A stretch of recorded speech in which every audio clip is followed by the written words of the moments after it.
Tiga Nafas Likas. Ya, inilah judul film yang akan dibahas untuk pertama kali di channel Movie ID. Film yang diproduksi oleh Oreima Film dan disutradarai oleh Rako Prijanto ini diangkat dari sebuah kisah nyata, yakni kisah dari seorang wanita yang bernama Likas Taringan, di mana beliau adalah istri dari pahlawan nasional Indonesia, yaitu Legend TNI Purnawirawan Jamin Ginting. Film diawali dengan seorang penulis perempuan yang berkunjung ke sebuah villa di tengah perkebunan kelapa sawit untuk bertemu dengan seorang wanita tua yang berada di villa tersebut.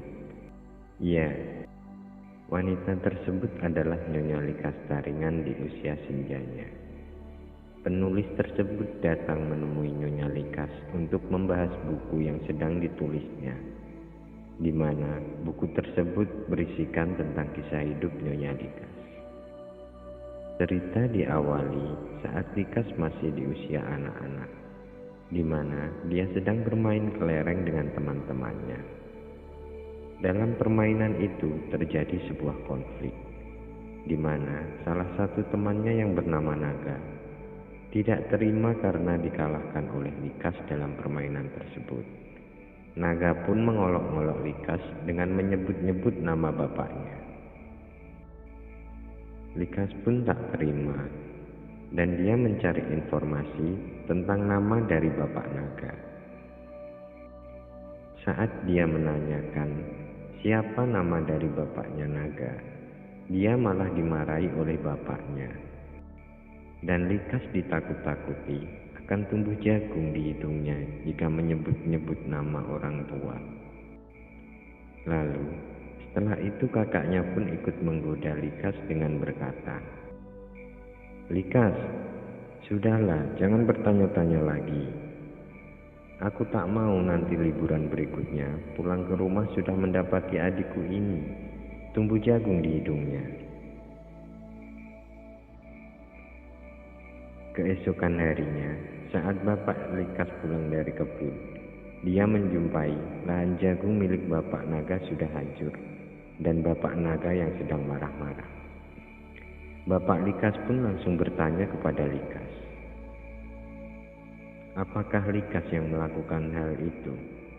Awalnya Likas pun tidak mengaku, tapi dengan kecerdasan bapak dari Likas, akhirnya Likas pun berkata jujur. Dan bapak Likas pun membantu bapak Naga memperbaiki kebun jagungnya.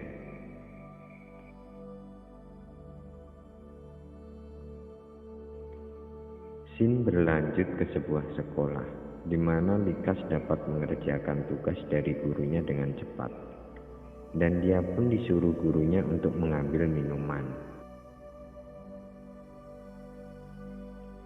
Sepulang sekolah, saat Likas membantu ayahnya berladang, dia pun mengungkapkan keinginannya kepada ayahnya bahwa dia ingin menjadi seorang guru. Likas beranggapan bahwa menjadi guru itu enak. Guru mempunyai ilmu, mempunyai uang, dan mempunyai murid-murid yang bisa disuruh-suruh.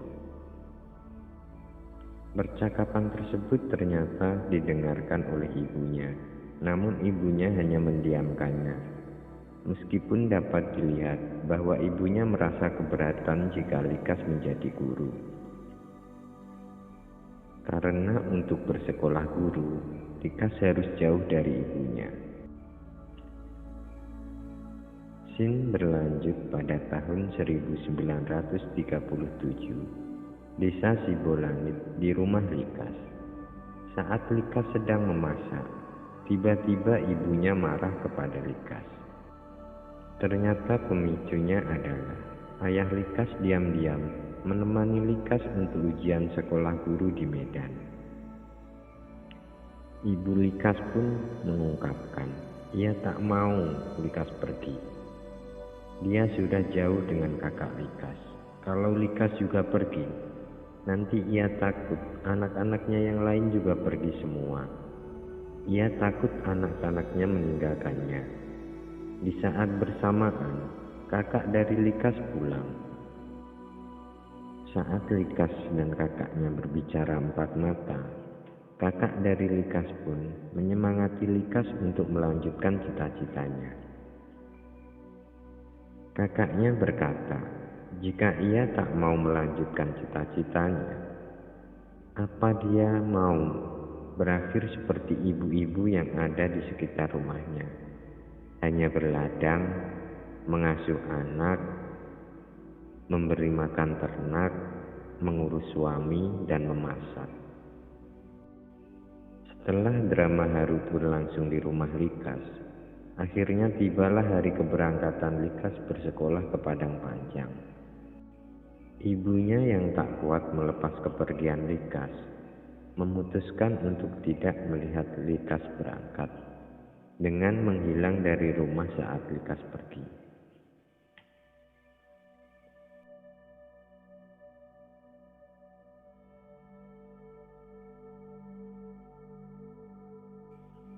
Saat tiba di sekolah, Likas disambut oleh gurunya yang dimana notabene adalah warga negara asing, dan ayahnya pun meninggalkannya.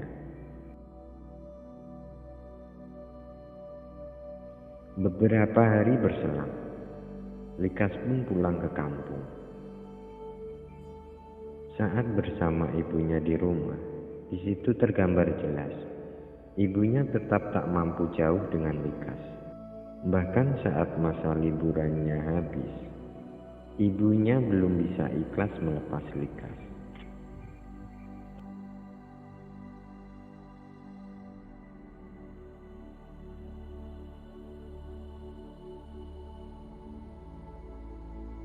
Cerita berlanjut saat Likas sudah dewasa. Dia pulang dengan penuh rasa gembira. Saat tiba di rumah, ia mendapati rumahnya kosong. Dia pun mencari keberadaan keluarganya dengan bertanya kepada tetangganya. Namun, tetangganya malah menghindar dan menutup pintu. Dia pun bertemu dengan kakak dari ibunya. Belum sempat bertanya, kakak dari ibunya tiba-tiba menampar Likas dan mengungkapkan kemarahannya karena Likas tak pulang saat ibunya meninggal. Likas yang tak tahu apa-apa hanya bisa minta maaf saat ayahnya datang dan melerai. Saat di rumah, ayahnya pun bercerita bahwa ibunya sudah meninggal 8 bulan yang lalu dan sengaja tidak memberitahu Likas agar tidak mengganggu belajarnya. Di saat itu, Likas sangat merasa terpukul dan merasa berat untuk kembali ke sekolah. Namun ayahnya menyemangatinya. Ayahnya mau Likas menyelesaikan apa yang telah dia mulai. Dan saat mengingat ibunya, ia pun yakin ibunya ingin Likas melakukan hal yang sama.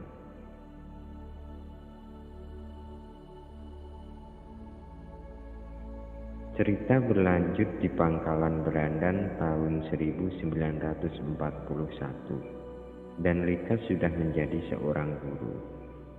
Saat berada di tempat tinggalnya, di asrama guru, dia dikunjungi oleh kakaknya. Mereka pun berbincang dan Likas pun mendapat nasihat-nasihat dari kakaknya. Saat pagi masih gelap, ternyata kakaknya diam-diam pergi. Kemungkinan kakaknya mendapatkan tugas karena kakaknya adalah seorang prajurit. Cerita berlanjut pada tahun 1942. Di situ terjadi pengalihan kekuasaan dari Belanda kepada Jepang. Situasi sangat kacau. Dia pun pulang ke rumah di Sibolangit. Namun, di sana situasinya juga sama. Saat di rumah, Likas mendapatkan telegram, dan dia tidak mengerti apa isi dari telegram tersebut. Karena telegram tersebut tertulis dalam bahasa Jepang. Likas pun bertanya kepada prajurit Jepang tentang isi dari telegram tersebut.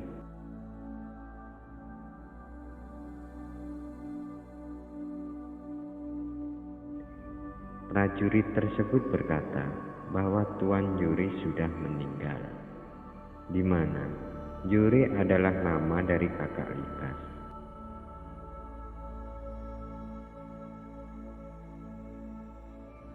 Likas pun sangat terpukul dengan kabar tersebut. Ternyata pagi itu adalah pertemuan terakhirnya dengan kakaknya.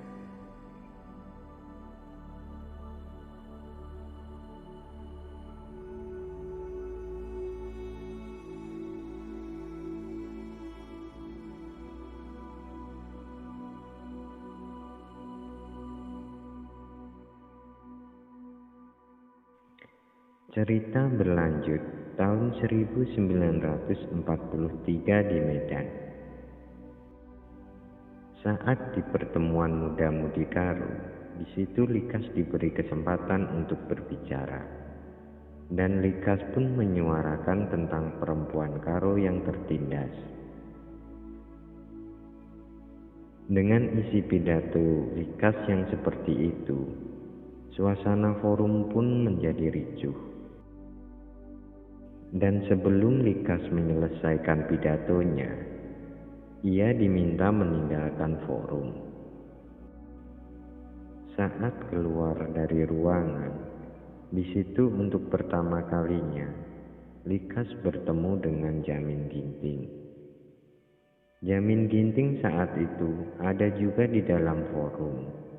Jamin Ginting menyusulnya dengan maksud agar Likas melanjutkan pidatonya. Namun Likas tidak menghiraukannya. Saat di asrama, Likas serta adik dan temannya dikejutkan dengan tentara peta yang menempati sebelah rumah tinggalnya. Dan ternyata salah satu tentaranya adalah Jamin Ginting. Dan saat Jamin Ginting menatap mereka, Likas pun menjadi salah tingkah.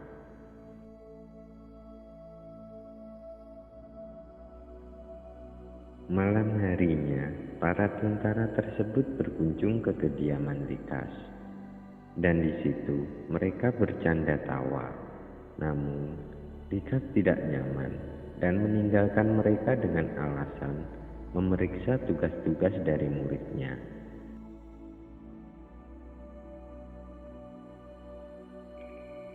Di lain hari, karena Jamin Ginting merasa bersalah kepada Likas, dia pun mengirim surat permintaan maaf kepada Likas dan menjelaskan maksud dari perkataannya selama ini bukan berniat menyakiti.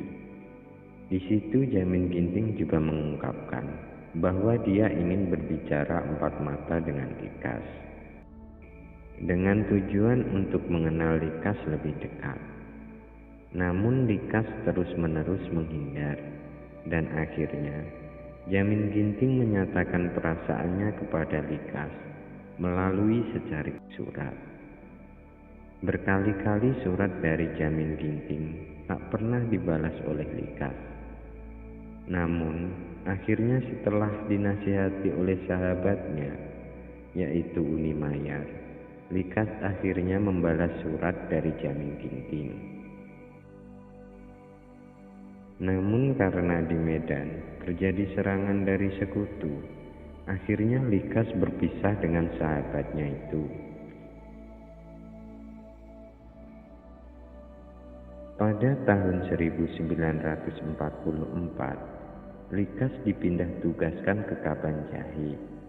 Di sana keadaan lebih baik daripada Pangkalan Berandan. Namun karena kondisi sulit, Likas harus hidup seadanya.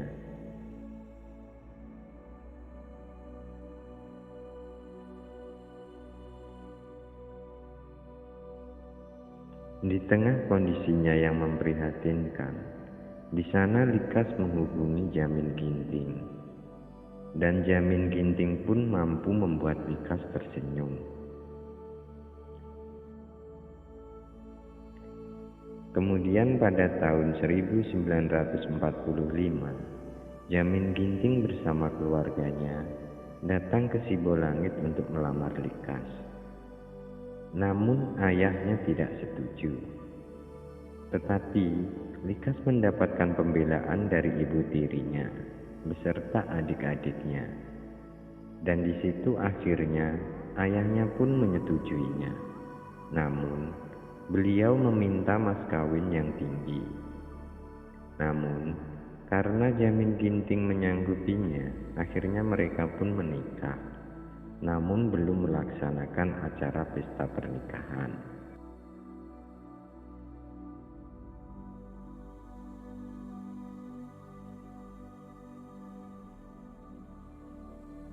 Masih di tahun yang sama, yakni 1945, saat Jamin Ginting berada di medan perang, Bung Karno membacakan proklamasi kemerdekaan. Hal-hal yang mengenai penindakan kekuasaan dan lain-lain diselenggarakan. Likas yang mendengar hal itu langsung menghubungi Jamin Ginting. Dan sorak-sorak gembira kemerdekaan pun terdengar di semua tempat.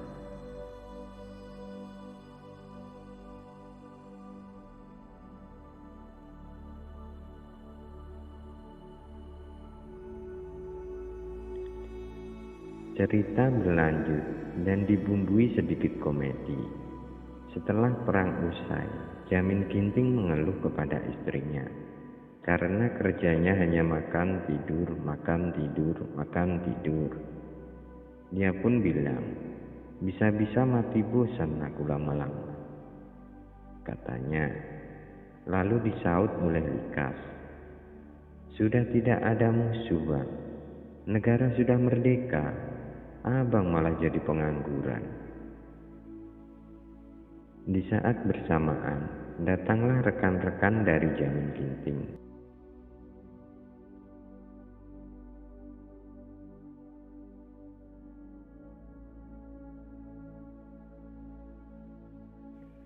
Sambil makan bersama, rekan-rekan Jamin Ginting memberitahukan bahwa tentara Belanda membonceng tentara sekutu dan sudah tiba di pelabuhan Belawan, Medan. Jamin Ginting yang diminta untuk memimpin mereka untuk melakukan perlawanan sedikit gundah dengan nasib Likas.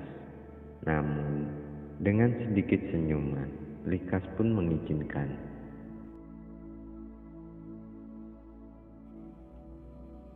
Pada akhirnya, Jamin Ginting dan kawan-kawannya pun ditangkap.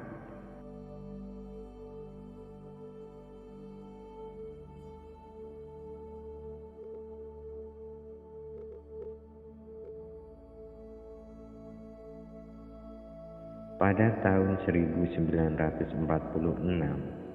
Likas yang terus diliputi kekhawatiran karena berkali-kali mendengar suaminya telah tewas, berangkat ke Medan menjumpai seorang bangsawan. Bangsawan tersebut adalah penghubung sekutu dengan pejuang yang ditahan. Dari bangsawan tersebut, Likas mendapat informasi bahwa surat ancaman sudah dikirim kepada sekutu. Apabila para pemuda tidak dibebaskan pada jam 5 sore, maka Medan akan menjadi lautan api oleh tokoh-tokoh pemuda lain yang masih bebas. Dan pada akhirnya Jamin Ginting pun bebas.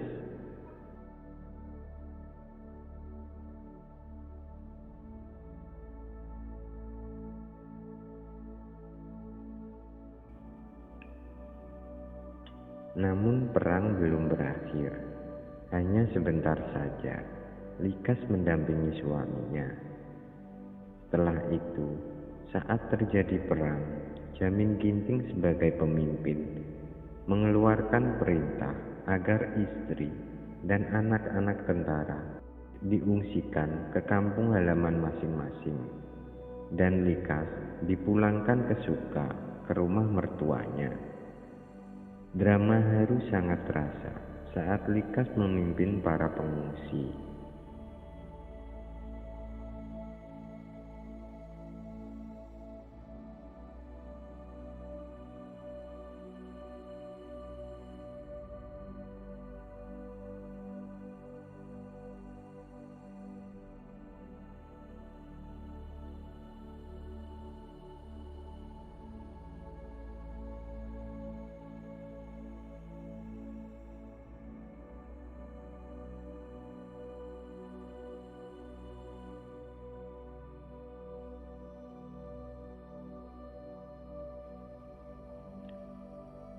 Sesudah dari rumah mertuanya, pada tahun 1948,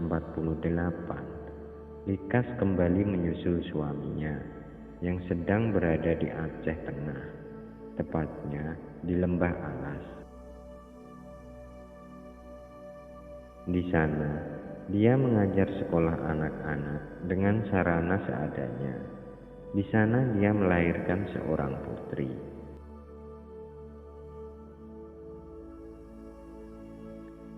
Saat suaminya berperang di kota, ternyata tempat tinggal Likas diserang. Di saat bersamaan, Likas mengalami pendarahan karena kondisinya belum pulih benar setelah melahirkan.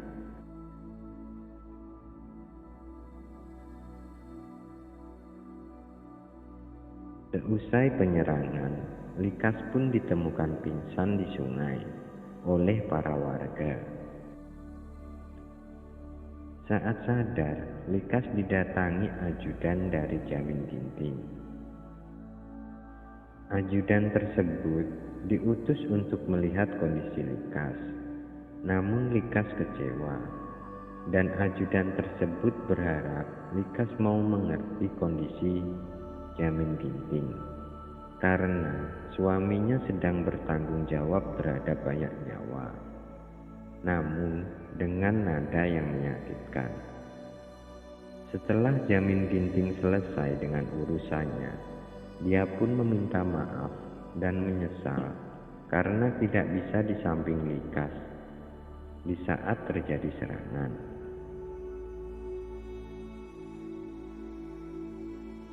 Pada tahun 1949, mereka kembali ke Medan dan keadaan sudah mulai membaik.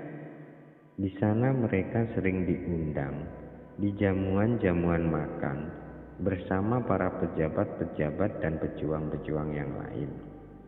Di Medan, mereka pun sempat bertemu dengan Bung Karno bersama dengan prajurit yang lain. Pada Desember tahun 1957, Jamin Ginting dilantik menjadi Panglima Tentara dan Teritorium Bukit Barisan.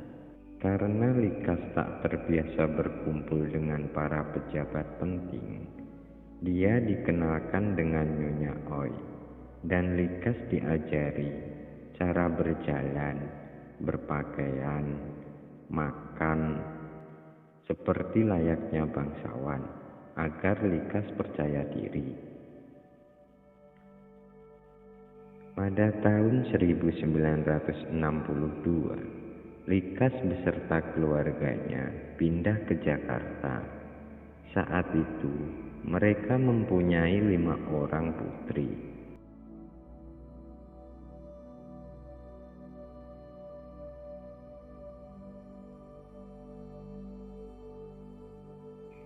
Di sana, Jamin Ginting kurang merasa nyaman karena merasa kurang dihormati. Namun, Likas selalu menghiburnya. Pada tahun 1965, terjadi peristiwa G30 SPKI yang menghebohkan Indonesia. Karena saat itu, Jamin Ginting menjadi salah satu dari 7 asisten Jenderal Ahmad Yani, dan karena Likas pun tak kunjung dapat menghubungi suaminya, Likas pun menjadi resah. Likas pun menghubungi Bapak Muskita yang merupakan wakil dari suaminya. Karena terlalu khawatir dengan suaminya, Likas pun sampai meminta disediakan panser untuk mencari suaminya. Namun Bapak Muskita merasa itu tidak perlu, karena Jamin Ginting baik-baik saja dan kemungkinan berada di Medan bersama Bapak Subandrio.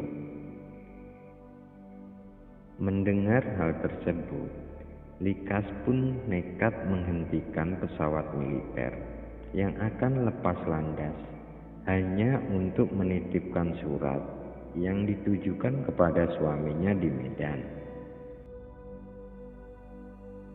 Setelah Jamin Ginting pulang, dia memberi kejutan kepada Likas dengan menaiki panser hingga ke halaman rumah. Likas dan anak-anaknya pun sangat bahagia melihat kedatangan Jamin Ginting. Dan di kemudian hari, Likas baru tahu kalau hanya 2 asisten dari Jenderal Ahmad Yani yang selamat, dan salah satunya adalah suaminya.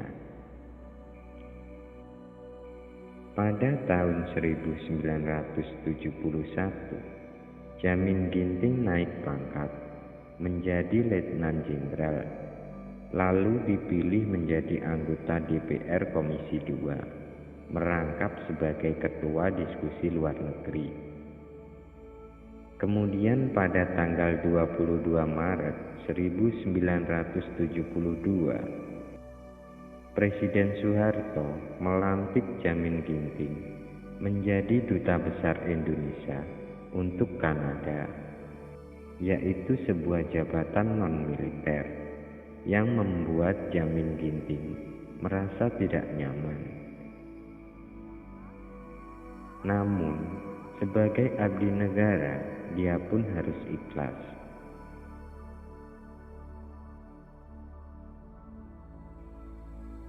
Di Kanada, mereka pun bisa menikmati hidup. Senyum dan tawa menghiasi wajah mereka.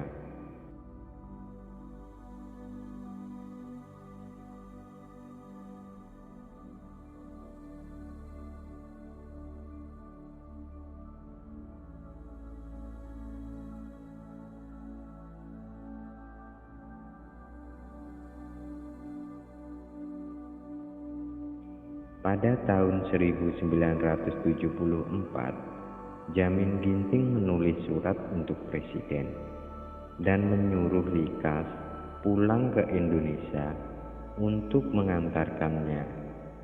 Tetapi Likas merasa ragu apakah dia dapat menyampaikan atau tidak. Namun Jamin Ginting selalu menyemangatinya.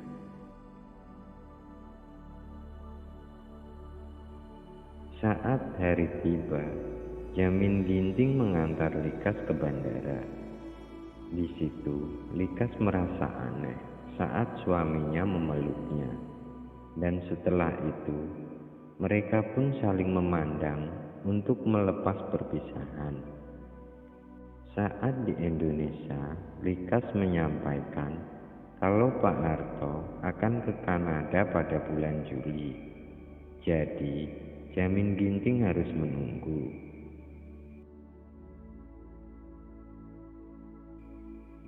Dan di situ, Jamin Ginting menyampaikan pada istrinya bahwa kesehatannya menurun.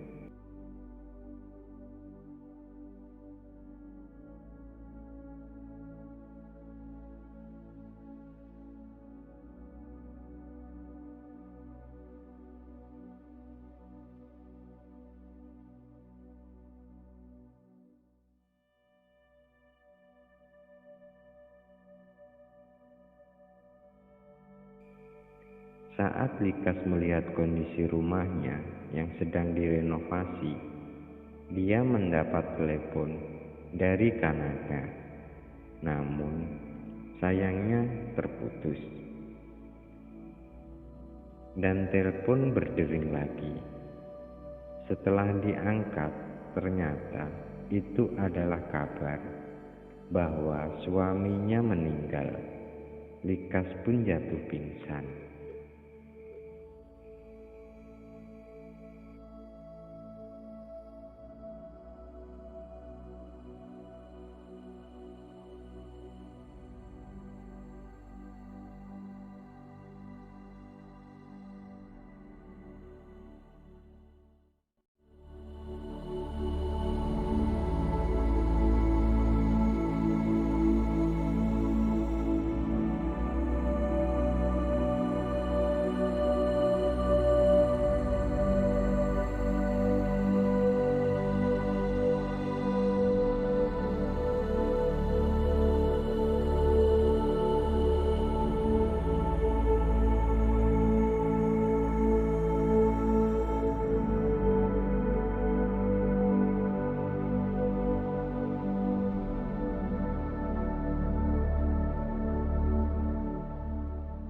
Tiga nafas likas. Ya, maksud dari judul ini adalah ibu, kakak, serta suami dari Likas.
Nyonya Likas sendiri wafat di Jakarta 4 Agustus 2016.